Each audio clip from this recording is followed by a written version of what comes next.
Hello viewers, welcome to ANR news updates. ప్రతిక్షణం ప్రజాపక్షం. మరి ఈనాటి ప్రధాన వార్తాంశాలు ఏంటో చూద్దాం.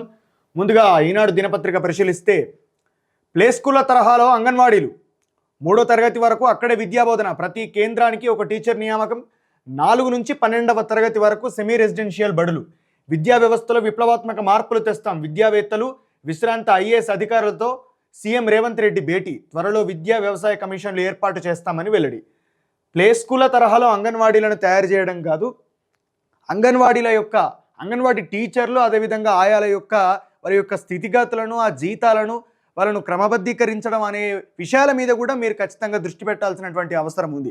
గత ప్రభుత్వాలు వాళ్ళ మీద దృష్టి పెట్టలేదు, పట్టించుకోలేదు. ఇప్పుడు మీరు కూడా అదే పద్ధతి అవలంబిస్తే మాత్రం చాలా దారుణంగా ఉంటుంది. ఎందుకంటే అంగన్వాడీ వర్కర్లు ఎవరైతే ఉన్నారో వాళ్ళందరూ కూడా నిజంగా చాలా దారుణంగా కష్టపడతారు.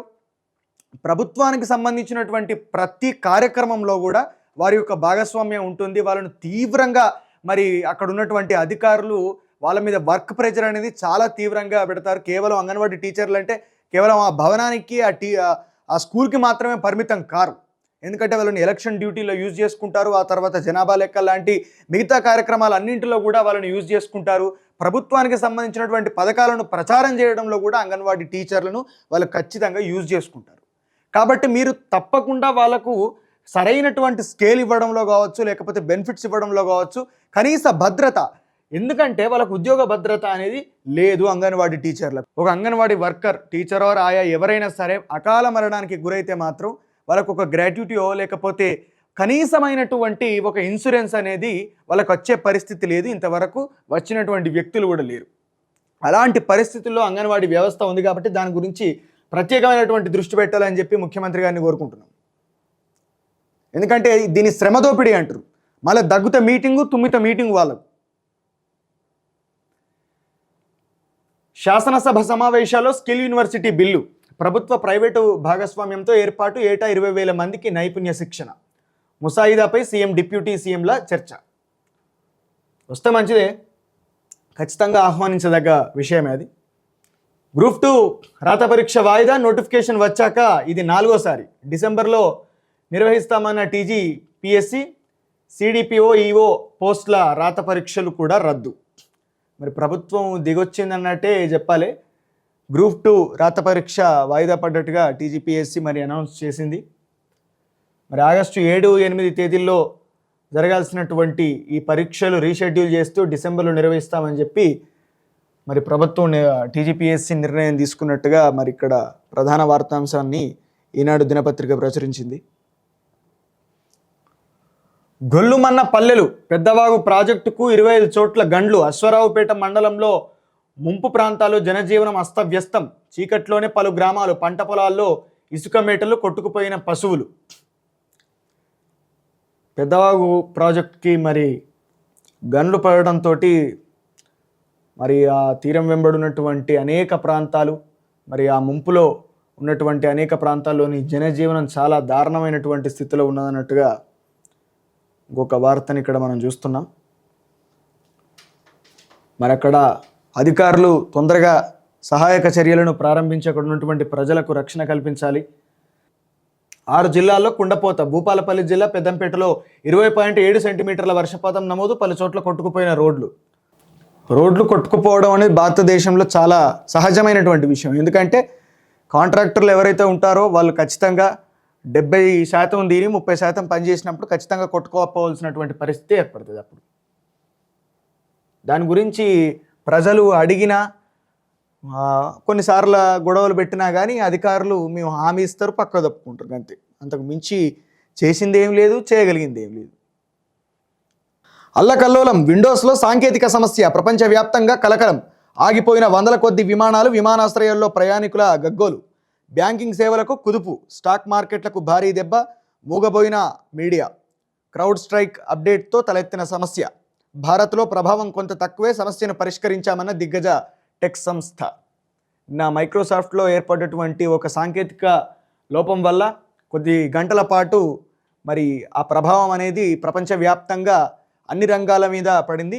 దీంతో స్టాక్ మార్కెట్లు, అదేవిధంగా ముఖ్యంగా విమానాశ్రయాల్లో మరి అక్కడ విమానాశ్రయాల్లో విమానాలు ఆ రాకపోకలకు సంబంధించినటువంటి వివరాలను తెలిపేటటువంటి ఆ యొక్క సాంకేతికంగా ఉన్నటువంటి ఏవైతే పరికరాలు ఉన్నాయో అవి కూడా పనిచేయకపోవడం, దాని ద్వారా మరి సరైనటువంటి ఆ టెలికమ్యూనికేషన్ దెబ్బతినడం వల్ల అక్కడ విమాన రాకపోకలు కూడా లేట్ అవ్వడం, మరి అక్కడ ఎయిర్పోర్ట్లోనే ప్రయాణికులు ఇబ్బంది పడటం అనేది నిన్న కొద్ది గంటల పాటు ఆ సమస్య ఏర్పడింది. దానికి సంబంధించినటువంటి దృశ్యం కూడా మరి ఇక్కడ ఈనాడు దినపత్రిక ప్రచురించడం జరిగింది. ఇక ఏబిఎన్ ఆంధ్రజ్యోతి దినపత్రికను పరిశీలిస్తే ఇక్కడ కూడా గ్రూప్ 2 డిసెంబర్కు వాయిదా అన్నటువంటి విషయాన్ని బ్యానర్ ఐటమ్గా ప్రచురించింది. ఉధృతంగా వాగులు, తెగిన రోడ్లు. ఆసిఫాబాద్ జిల్లా పెంచికల్పేటలో కోతకు గురైన పెంచికల్పేట లోడ్పల్లి ప్రధాన రహదారి. ఎస్, ఇది లోడ్పల్లి ప్రధాన రహదారి. కనిపిస్తున్నటువంటి దృశ్యము ఈనాటిది కాదు, దాదాపు సంవత్సరం క్రితం ఈ యొక్క రోడ్ అనేది లాస్ట్ ఇయర్ వర్షాలకు కూలిపోయినటువంటి రోడ్ ఇది.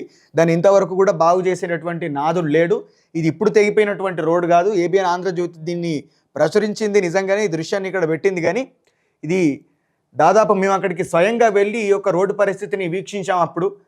సో చాలా దారుణంగా ఏంటంటే ఇక్కడ వాగు పొంగిందంటే ఆ గ్రామానికి ఇవతల గ్రామానికి ఈ అసలు కమ్యూనికేషన్ అనేది ఉండదు. ఎందుకంటే చాలా పెద్ద స్థాయిలో ఇక్కడ వరద అనేది ప్రవాహం వచ్చినప్పుడు చాలా ఉధృతంగా ఉంటుంది. కాబట్టి ఎవరు కూడా దాన్ని క్రాస్ చేయలేరు, అంత దారుణంగా ఉంటుంది.